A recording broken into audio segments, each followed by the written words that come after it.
Yo, guys, I hope you're well. So, guys, I'm going to read you something I've just jotted down just 5 minutes ago. I normally will go off the top of the dome, but today I've had a bit of a migraine and I just want to get this off my chest. Hopefully, it will resonate with you. And as per normal, please leave your comments and everything else you do in the comment section below. But, guys, I've titled this as It's Nearly Here. So this is what I want to speak to you about, guys. It all seems pretty random, doesn't it? Banks moving away from the high street, prisoners mistakenly released from jail, police rolling out visual recognition cameras across the land, jobs disappearing faster than cockroaches when you turn the light on, digital ID being pushed onto us as the only future means to get a job, to get onto benefits on the housing ladder and the National Health Service care. High street stores are closing down. The rise of illegal immigration. The rise of artificial intelligence and the job market. It all seems pretty random, doesn't it? But guys, they are all connected. And if you just pull back and you see the wider picture, none of it has been by chance, and none of it is by coincidence. And you all know that I hate coincidence. I hate the word coincidence. I don't believe in coincidence. It's all been very carefully planned over the years. So I just want to take a couple of topics just to hone in on it a little bit. I don't want to go into it too deep. I just want to stir your imagination and just to see, am I coming from the right angle or have I got things twisted? But let's look at banks. So guys, your accounts and your transactions are already being monitored via HMRC Connect. That is an AI system, guys, and it can see almost everything that you do and your various connections to other payment platforms, such as PayPal, eBay, this, that, and everything else. So banks are being shut down and our choice is being taken away from us. So all that we are left with is digital banking. And cash, which has been king for so long, is being quickly removed from circulation so they can monitor every single transaction we make. So guys, I remember, was it the last election or election before, people talked about Project Fear? Well, guys, we do have a kind of Project Fear that has just received royal assent yesterday and it's gone live. And that is the Fraud, Error and Recovery Act. So it came live yesterday and it means that the government has new sweeping powers to recover monies from people that it deems, remember that, it's people that the government deems to have defaulted on tax and social security payments to public authorities.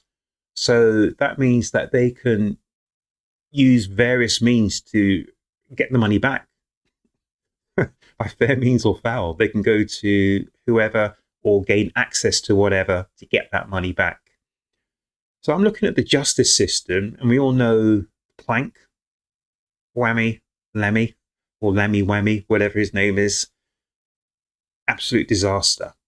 But when you look at it with a fine-tooth comb, you'll see that the chaos in the justice system with prisoners being released by mistake is all part of the plan to introduce digital ID. It also suits their take on Project Fear, which I've just spoken to you about, to scare law-abiding citizens into adopting the first thing that they suggest, which will help with prisoners being out on the run, prisoners being released by accident, and all the other bits and pieces that terrify people about the justice system and law and order in our country. So guys, Lammy suggested abolishing jury trials. So for instance, if a case isn't going to result in someone being in jail for 3 years and above, Lammy has said jury trials should be wiped out. But that is the bedrock of our society, that we can request to be tried by a jury of 12 good people in truth. to see whether or not we are guilty, rather than one or two people appointed by the government, arbiters of the government. No, we don't want that.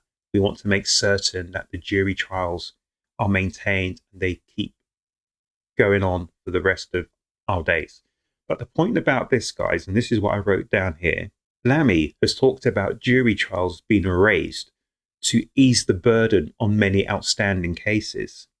But my question, and which hasn't been brought up by anyone, and I always look at each case like the emperor's new clothes. I look at each case as a child who hasn't been brainwashed into the madness of this world, but a child. And my first question is, so Lammy is talking about, oh, we've got a backlog of cases that goes back years, which is absolutely true. But the problem with that is, once that case is tried, what happens to the person if they are found guilty? Remember, we have almost 0 prison places. So what they're looking to do is to try people and then release them into society, which is wrong. If a person is guilty, they should bear the fate of the guilt. And if that fate of the guilt is a prison sentence, or a long-term prison sentence, or even a short-term prison sentence, that should be the case. But when you have this government, which has no clue what it's doing, saying, okay, we're going to rush through the court cases, but where are you going to put the guilty parties? Tell me that. Absolute shambles. So what I wrote here was, but why have they not looked at the flaw of all of this? And that is, where will those who are found guilty serve their sentences? There are 0 prison places. So why speed up trials if there are no places to house these criminals? Because what they want to do is to put them, it's almost like care in the community. They want to have criminals in the community running wild. And that is a no-no. Trust me, that is a no-no. We do not want that. So it's all just bluff, bluster, and doublespeak by these wicked people. That's all it is. Bluff, bluster, and doublespeak. These people are psychopaths. So the real interest is surveillance and to monitor every single British citizen, both via the lens and to track and trace by digital means. That's what all of this is about. So once they have all this, they'll say, okay, we can release these prisoners into society because we'll be able to track and trace them. We've got digital ID, we've got this, that, and the third, blah, blah, blah. That's what it's about. So they're going to put all these criminals back into society and say that we are safe, but we are not safe. Trust me on that. So this government wants to have us all under constant surveillance so they can spy on us every single second of the day and for every single thing that we do, from the moment that we wake up until the moment our eyes close and we fall asleep.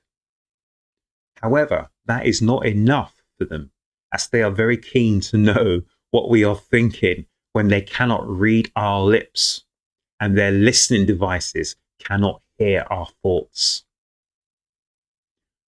Don't worry about it though, guys, because they're already working on this. Don't worry.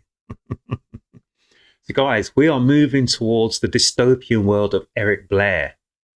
And you may know him better as George Orwell through 1984. So he talked about a police state, and this is where we're headed. We are being fast-tracked towards a police state. And so this police state will be in which the government knows more about us thanks to constant surveillance than we know about ourselves. It is going to happen sooner rather than later, and much sooner than most of us think, because this has always been the plan. Many will willingly follow, like sheep and the bar lambs that they are, whilst those of us who challenge and raise objections will end up incarcerated in holding cells that miraculously and suddenly appear with the government fines that they have had ready for years, but they just have not told us. So guys, why do they hate us so much? We are human beings. But what are they?